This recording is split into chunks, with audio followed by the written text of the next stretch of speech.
Mummy 3 గ్లాసులు rice పోసిన, ఎంత పోయాలి వాటరు? 6 గ్లాసులు రా. అవునా, సరే. ఓకే.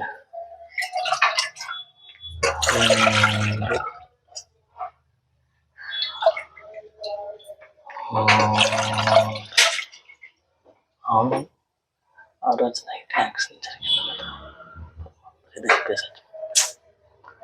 ఆ రోజు అలా ఎందుకు జరిగిందంటూ ఇన్ని ఫ్యామిలీలో నదులు అయిపోయాయి కదా. 2 months.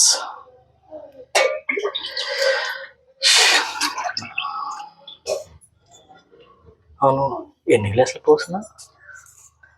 మమ్మీ 6 గ్లాసులుగా చెప్పింది, ఎన్ని పోసినా?